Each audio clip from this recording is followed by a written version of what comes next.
New year celebration. شیخ الاسلام ابن تیمیہ رحمۃ اللہ علیہ مجموع الفتاوی جلد 2 488 صفحہ میں کہتے ہیں، مسلمانوں کے لیے جائز نہیں کہ کفار کی کسی بھی شکل میں مشابہت اختیار کریں، ان کے تہواروں میں کھانے پینے، لباس، غسل، آگ جلانے یا کام سے چھٹی وغیرہ کر کے ان کے ساتھ مشابہت اختیار کریں۔ ایسے ہی ان دنوں میں دعوتیں کرنا، تحائف دینا اور ان کے تہواروں کے لیے معمول اشیاء کو اسی قصد سے فروخت کرنا کہ ان کے کام آئیں گی، بچوں کو ان کے تہواروں کے خاص کھیل کھیلنے کی اجازت دینا اور اچھے کپڑے زیب تن کرنا، یہ سب کچھ حرام ہے۔ مجموعی طور پر کوئی بھی مسلمان ان کے شاعر کو ان کے تہواروں میں نہیں اپنا سکتا، بلکہ ان کے ایام تہوار مسلمانوں کے ہاں عام دن کی طرح گزریں گے اور کسی بھی کام کو ان دنوں میں خاص نہیں کریں گے۔ چنانچہ اگر کوئی مسلمان قصداً ان کے کام کرے تو اسے بہت سے سلف اور متاخرین علماء مکروہ نے جانا ہے، اور اگر مندرجہ بالا کام ان دنوں کے ساتھ خاص کرتا ہے تو اس کی تحریم کے بارے میں تمام علماء متفق ہیں، بلکہ کچھ علماء نے ان کاموں کو کرنے والے کی تکفیر بھی کی ہے، اس لیے کہ ایسے کام کرنے سے کفر یا شاعر کی تعظیم ہوتی ہے۔ علماء کی ایک جماعت نے یہ بھی کہا ہے کہ جس نے ان کے تہوار کے دن مرتے ہوئے جانور کو بھی اسی قصد سے ذبح کیا،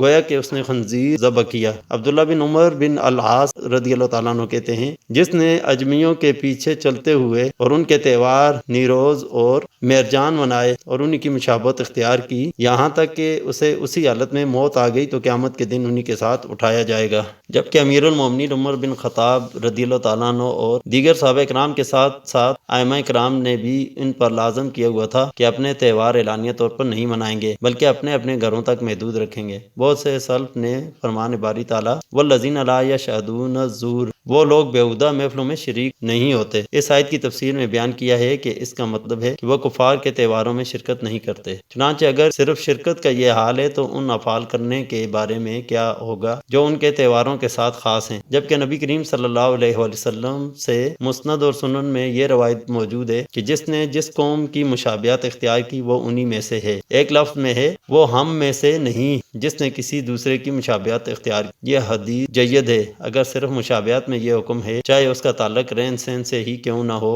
تو اس سے بڑے امور میں مشابہت کرنے کا کیا حکم ہوگا؟ جمہور ائمہ کرام نے چاہے تحریمی ہو یا تنزیہی، ان کے تہواروں میں ذبح کیے گئے جانوروں کا گوشت کھانا مکروہ جانا ہے، اس لیے کہ یہ ان کے نزدیک غیر اللہ کے نام پر مشہور کیا گیا ہے اور کسی تھان پر ذبح شدہ جانور کے مساوی ہے۔ اسی طرح علماء نے ان کی عید کے موقع پر تحائف دینا یا خرید و فروخت کرنے سے منع کیا ہے۔ انہوں نے کہا کسی بھی مسلمان کے لیے جائز نہیں کہ عیسائیوں کو ان کے تہواروں میں ان کی ضرورت کی اشیاء فروخت کریں، نہ گوشت، نہ خون، نہ کپڑا، نہ ہی اپنی سواری انہیں استعمال کے لیے دیں، اور نہ ہی ان کے کسی بھی مذہبی کام پر ان کی مدد کریں، کیونکہ یہ سب کام ان کے شرکیہ کاموں کی تعظیم شمار ہوں گے جو کہ کفریہ کاموں میں ان کی مدد ہے۔ اس لیے تمام مسلم حکمرانوں کے لیے ضروری ہے کہ وہ مسلمانوں کو ان تمام کاموں سے روکیں، اس لیے کہ اللہ تعالیٰ فرماتا ہے وَتَعَاوَنُوا عَلَى الْبِرِّ وَالتَّقْوَىٰ وَلَا تَعَاوَنُوا عَلَى الْإِثْمِ وَالْعُدْوَانِ۔ ترجمہ: نیکی اور تقوی کے کاموں کی تعاون کرو، برائی اور زیادتی کے کاموں پر تعاون مت کرو۔ اسی طرح کسی بھی مسلمان کے لیے یہ جائز نہیں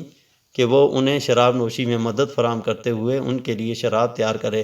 جب شراب تیار کر کے نہیں دے سکتا تو کفریہ کاموں پر مدد کیسے کر سکتا ہے؟ جب ان کی مدد کرنا ہی حرام ہے تو کیا خود اس کے لیے کفریہ کام کرنا درست ہوگا؟